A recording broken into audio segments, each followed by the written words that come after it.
여러분, 우리가 왜 예수를 믿습니까? 우리는 왜 오직 예수를 믿습니까? 이렇게 물으신다면은 되게 그 대답을 우리는 구원을 받아 천국에 갈 것입니다. 이렇게 대답을 하죠. 틀린 대답은 아닙니다.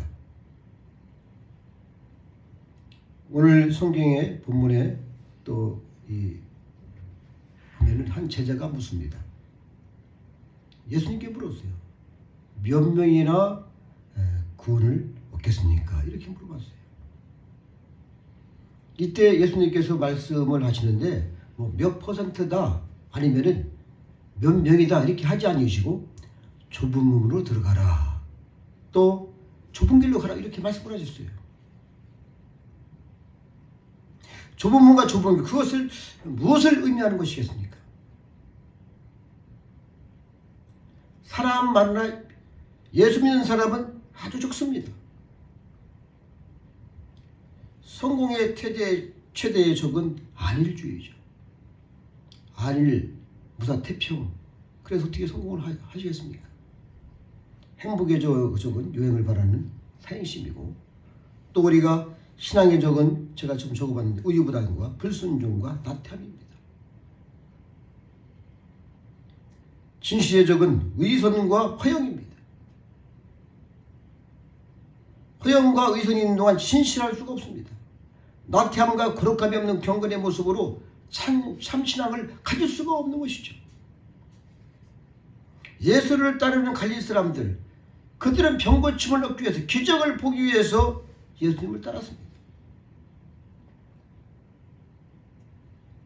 오늘 본문에도 잠깐 비추어 있습니다마는 그들은 화평을 위해서 예수를 따랐습니다.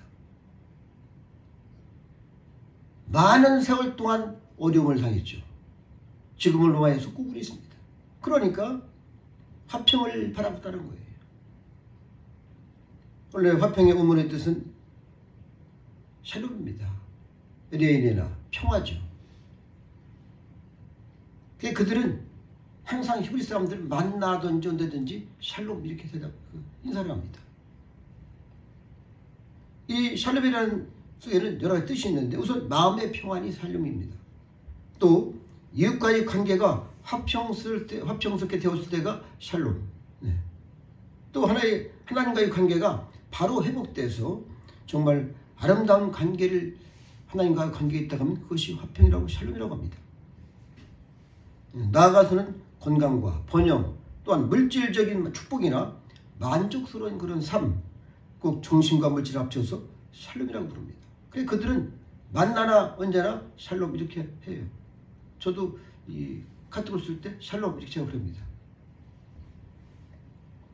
그들은 분명히 예수를 따를 때에 평안을 위해서 따랐습니다. 평강을 위해 화평을 위하여 따랐던 것이 사실입니다. 그런데 예수님께서 그들을 실망시키셨어요. 예수님의 능력을 받고 예수님의 지혜를 받고 예수님의 그 지도력을 받고 그 정도로 하면은 이 세상도 들었다 놨다 다시 하실 수 있는 능력을 받기 때문에 그들이 따랐던 것이죠. 수많은 사람들이 이 예수님이라면은 우리나라가 다시 로마에서 벗어나 예전에 그 영광을 다시 찾을 것이다 라는 기정사실을 두고 그들이 기적을 아니면 예수님을 세우셔서 그렇게 하려고 다 제자들이 많이 따랐어요.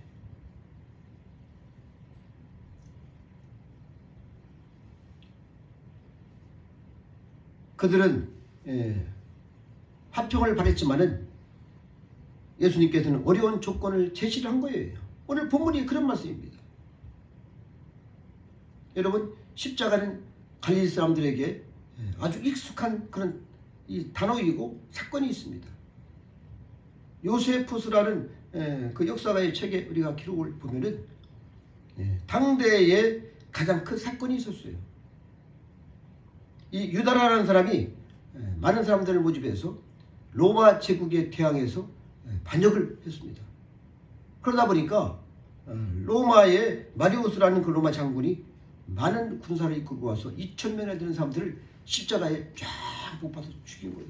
그러니까 그 비참한 죽은 모습을 남녀노소 누가 다 본 거예요. 그러니까 십자가 하면은 처참한 죽음이구나, 비참한 거구나, 이걸 아는 거예요. 이렇게 십자가가 고통스럽고 무서운 죽이라는 것을 잘 알고 있는 바로 그들에게 예수님께서는 나를 따르라면은 자기 십자가를 지고 따르라. 여러분 얼마나 실감납니까? 나의 죽음을 가지고 따르라는 거죠. 내가 죽고서 산교육이 정확히 하는 거지. 우리가 어떻게 그렇게 할 수 있겠어요? 우리 지금 많은 젊은 사람들이 또한 어른들이나 우리 크리스찬 여자분들이 목걸이를 하죠. 그렇죠. 아름답게 금목걸이도 하고 또 액세서리를 이렇게 합니다. 그런 것이 아니죠. 그들의 눈앞에 나타났던 그 처절한 죽음, 시체가 다 매달리는 그 십자가를 지고 따른다는 것은 바로 이런 사람들의 그 모습이 진정한 성도가 아니겠는가, 이렇게 본문은 기록을 하고 있는 거예요. 그래서 십자가는 기독교의 상징이고 기독교는 십자가 종교입니다. 그 속에 교리가 다 함축되어 있죠. 십자가에서 죽으셨기 때문에 우리가 다시 살아나신 그분의 은혜로 우리가 다시 산 겁니다. 생명을 주신 거예요. 성령이 오셨고 그 안에 하나님의 사랑이 다 함축되어 있어요. 그런데 우리가 여기서 먼저 두 가지를 살펴보는데, 첫 번째, 예수님의 십자가와 우리의 십자가는 같이 생각해서는 안 됩니다. 예수님의 십자가는 의인의 죽음이요, 대덕적인 죽음이요, 또한 속죄의 제사입니다. 하나님과의 화평의 제사를 이루신 것이죠. 예수님 십자가상에서 어린 양이 되셔서 죽으신 거예요. 특별히 하나님의 공의와 하나님의 사랑의 계시입니다. 하나님의 가장 큰 사랑을 십자가에서 나타내신 거예요. 그러므로 계시적 십자가입니다. 그러나 우리의 십자가는 우리의 것이죠. 나 자신의 것입니다. 그러니 두 가지는 성격이 다른 것이죠. 그러므로 예수님께서는 예수님의 십자가를 지라고 말씀 안 하셨고 자기의 십자가를 지고 따르라, 이렇게 말씀한 겁니다. 두 번째로 생각할 것은 이 십자가란 말은 결코 세상적인 또한 물질적인 그런 인간적이고 일반적 고통을 말하는 것이 아니라는 것이죠. 병들어 고생을 했는가, 아니면 경제적으로 어려운 것을 십자가라고 말하지 않습니다. 우리가 다 형편이 어려운 사람도 있고 여러 가지 어려운 것이 다 있어요. 문제가 그 십자가 아니라는 것이죠. 어떤 사람들이 잘못 생각해서 내가 가난한데도 십자가를 지고 간다. 자기 실수로 많은 욕을 먹고 말이야. 그래도 그것을 십자가라고 생각하고, 심지어는 자식을 낳아서 자식이 십자가다 이렇게 하는 사람도 있어요. 그것이 아닌 것이죠. 십자가, 그런 싸구려 십자가가 아닙니다. 그러면 십자가는 무엇을 의미합니까? 십자가라는 것은 반드시 이뤄야 얻는다는 것입니다. 원리가 그래요. 죽어야 얻는 진리가 십자가인 것이죠. 내 자신이 죽어야만, 내 자신이 십자가에 못 박혀져야만 하나님의 영광이 드러나는 겁니다. 주님이 오시는 것이죠. 기적은 마술이 아니고 하나님의 사랑의 계시입니다. 기적은 하나님의 사랑을 다 나타내 주시는 것이죠. 마태복음 4장에 보면 예수님께서 광야에서 시험 받을 때에 이 마귀가 예수님을 성전 꼭대기에서 때려 띄워내리라. 그러면 내가 세상 만국을 다 주겠다 이렇게 했어요. 우리 주님께서도 야 이걸 못 뛰냐? 내가 천지를 창조하신 하나님이다. 펄떡 뜬 예수님은요 어떻게 되겠습니까? 예수님은 존귀의 하나님을 시험하지 말라고 띄워내리지 않으시고 바로 그런 기적을 나타내지 않으려고 십자가의 길을 택하신 것입니다. 십자가로 가셨어요. 밀알 하나가 땅에 떨어져 죽어야 열매를 받는다. 바로 그것이 십자가의 뜻입니다. 사랑하기 전에는 반드시 회생이 있는 것이죠. 부활 이전에 반드시 십자가의 죽음이 있는 것입니다. 그걸 우리가 염두에 둬야 돼요. 먼저 수고와 희생이 있고 그리고 생명이 있는 것이죠. 부정이 있어야 긍정이 있는 것이고 잃어버리는 그러한 것이 있어야 바로 이 십자가의 말씀을 깊이 깨달을 수가 있는 것이죠. 또한 이 십자가는 자기와의 싸움입니다. 자기와의 싸움. 자신과의 싸움이에요. 그것이 십자가입니다. 자기 신뢰, 자기 교만, 내가 편하게 되고 내가 잘 살고 그런 물론 잘 사는 건 중요합니다. 그러나 그런 안일주의, 편리주의 그리고 자기 향락과 자기 정욕의 그런 것과의 자기의 싸움이 십자가입니다. 이런 것들을 죽이는 것 바로 그것이 십자가죠. 이것이 쉽게 죽습니까? 죽었 같은데 다시 살아나요. 이상하죠. 이렇게 이것이 질긴지 몰라. 아주 생명력이 엄청 강해요. 죽은 것 같은데 다시 살아나요. 저 자신 봐도 그래요. 그래서 내가 죽지 못했구나. 저는 금방 알죠.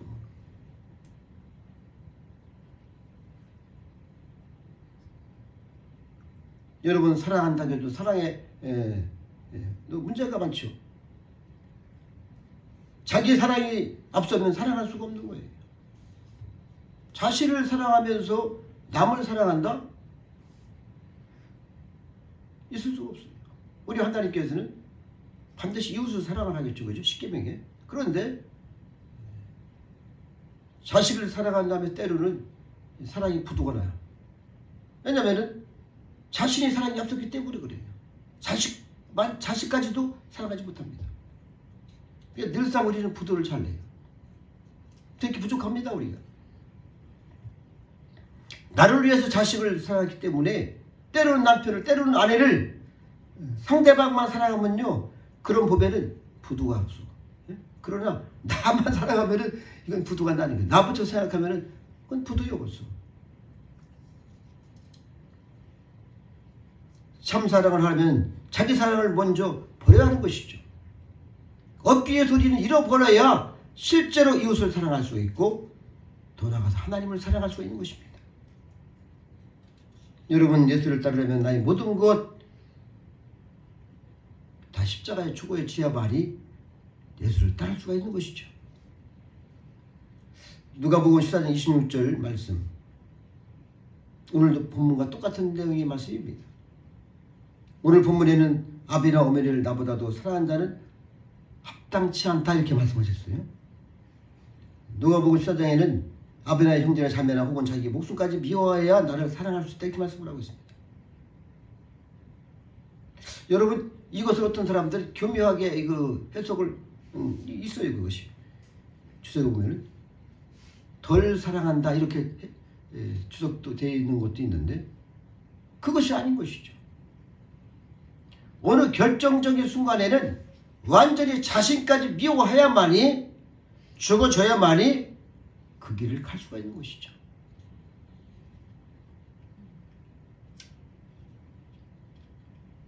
어떤 목사님이 신학대학을 졸업하고 이제 목사 안수를 받으려고 했는데 늦게 저처럼 늦게 이 예수를 그 길을 간 거예요. 십자가 길을 간 겁니다. 목사 안수 받으려고 했더니 그분이 외동국 딸에다가 부잣집 그런 딸내미야. 당신 그렇게 재주가 많고 있으면 사회에서도 높은 위치에 시위에 위치해 있고 그런데 뭐가 부족해서 목사를 하려고 하느냐. 난 못한다. 그래서 마누라가 말리니까 결과적으로는 시작 졸업하고서 안수를 못 받고 그만뒀어요. 그리고 여기서 그러면은 미국 간다고 해서 미국으로 가서 열심히 일해서 자식들 키우다 보니까 10년 이상 안 됐는데 어느 날 갑자기 마누라가 차를 타고 가다가 사고 나는 바람에 다리를 절게 됐어요. 그때서 이 부인이 깨닫고 이제라도 늦었으니 목회길을 한번 가보십시오. 그러나 이미 시간이 많이 지났어요. 늦게 시작하려고 했는데 벌써 10년 훌쩍 지나갔으면 다 끝난 거 아니겠습니까? 우리는 하나를 위해서 나머지를 버려야 되는데 여러분 그거 쉽습니까? 하나님의 뜻을 이루기 위해서는 그리스도를 얻기 위해서는 엄청난 대가를 지불해야 되는 것입니다. 대가 없는 것 없어요.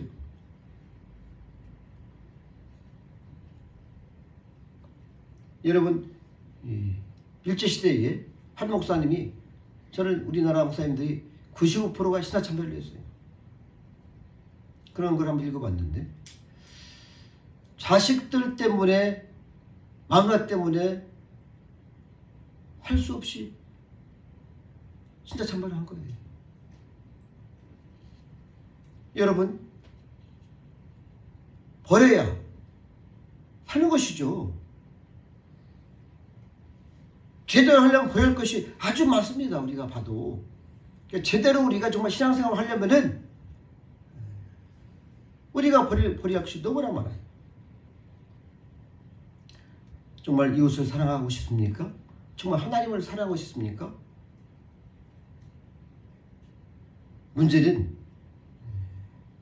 내 마음이 아직도 부족한 거예요. 내 마음이 원수인 마음. 결단도 못하고 며칠 안 가면 다시 무너지고 연약한 것이죠. 자기와의 싸움에서 어떻게 되는가? 이것이 승패의 갈림길입니다. 얼마나 큰 하나님의 영광이 드러날 큰 인물이 되느냐? 이 땅에서도 정말 자기와의 싸움에서 어떠한 상황에서도 넘어지지 아니하고 세상에서도 존경받고 신뢰받고 높이 수행 받으려면요, 그만한 싸움이 있어야 되는 것이죠.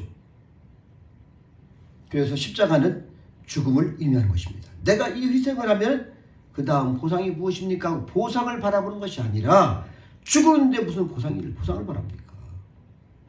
죽은 사람이 보상 바라요? 십자가는 죽어버리기 때문에 적어도 보상은 없는 거예요. 이것이 십자가입니다. 보상을 묻지 않는 그런 희생, 이것을 십자가라고 할 수 있습니다. 십자가는 절대 순종만이 있어요. 왜라는 것이 없습니다. 퀘스천 마크가 없어요. 절대 충성입니다. 절대 사랑입니다. 그 충성 속에 죽어가는 것이고, 믿음으로 죽고 사랑으로 죽음으로 영광을 받아들이는 것입니다. 이것이 십자가예요. 우리는 내가 잘되고 내가 높이 서고 대단한 뭐가 돼서 그 영광이 드러나, 이것이 하나의 뭐 그런 열매를, 물론 저도 그걸 바랍니다만은 십자가 그것이 아니에요. 완전히 모든 것이 다 없어지고 사라질 때에, 그때서야 하나님의 영광이 크게 드러나는 것입니다. 그래서 어려운 거예요.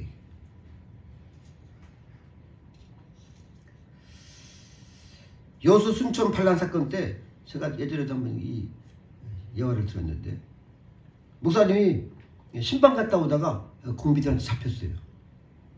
꽁꽁 묶여갖고서 어떤 창고에 딱 박혀 있는데, 한참 있다 보니까 총을 딱 갖고 와서 예수 믿는 사람 빨리 일어나고 오시라는 거예요. 그러니까 아무도 다 벌벌 떨고서 죽을 것 같으니까, 그래서 다 조용히 치주고 있는 거야. 두 번째 또 사람이 왔어요. 따발점 갖고 와서 다 이렇게 되고서 예수 믿는 사람 일어서시오. 아무도 안 일어나. 또 가. 세 번째는 와서 그냥 한 사람 앞에 쿡쿡 총을 들이대면서 예수 믿어요? 딱 했는데 여기에 목사님이 잡혔단 말이죠. 그때까지는 가만히 있었는데 죽을 것 같더라는 거예요. 내가 예수를 정말 부인하는 것인가? 차라리 죽자. 그러고서 딱 와서 콩뿌리를 쿡 찌르는데 내가 목사요! 이렇게 하니까 말이죠. 마음의 평강이 가장 몰려오더라는 거예요. 그래서 비록 그때가 지옥에서 천국으로 가는 것 같다, 이렇게 기록이 된 것을 봤어요.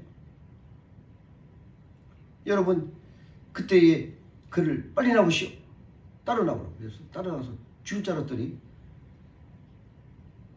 정보에 의해서 여기 목사님이 잡혔으니까 빨리 그분을 풀어주라는 그런 부탁을 받고 그분을 빨리 가라고. 그래서 살았다는 거예요. 할렐루야. 그러니까 딱 죽으려고 하니까 하나님이 거기서 그래준 거예요. 이 예화지만은 아주 이 본문하고 얼마나 매칭이 잘 되는지. 살자니 많지만, 문제가 많지만은, 살자고 하면 우리가 문제가 많은 것입니다. 그러나 죽자고 하면은 문제가 없어요. 무슨 문제가 있습니까? 문제가 없어. 보상심리도 없고 죽을 마음으로 하면은 못할 일이 없어요. 죽어야 살고 잃어야 얻는 것입니다. 죽어야 살고 잃어야 얻는 것이죠. 불가피하게 죽는 얘기가 아니고 내가 죽는 것이 십자가입니다. 스스로 죽는 것이죠. 순간적인 죽음이 아닙니다. 그런 삶이 되는 것이죠. 그래서 이 순교보다도 이 십자가의 삶이 어려운 것입니다. 순교는 딱 하면 죽은 그 말이겠죠.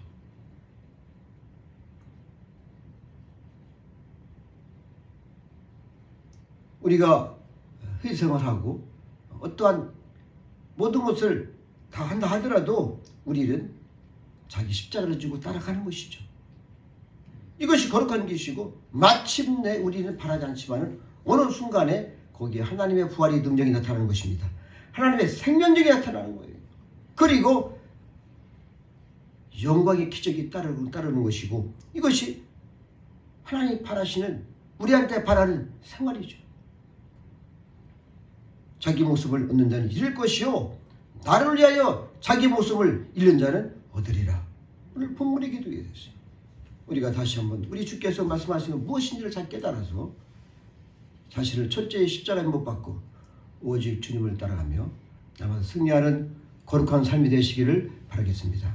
기도하시겠습니다. 아버지 영광 받으시는 감사합니다. 이제 우리의 삶은 나를 위하기보다는 내가 아닌 주 예수 그리스도를 위해서 내 영광이 아니고 하나님의 영광을 위해서 모든 것을 버리며 이제는 완전히 못 박아 주께서 마음껏 쓰시고 특별히 이 땅에서도 정말 예수의 광채가 삶에서 나타나게 하시고 어디 가나 그 놀라운 영광이 드러날 수 있는 거룩한 종들 백성들이 되게 하옵소서. 감사하고 예수님의 이름으로 기도드렸습니다. 아멘.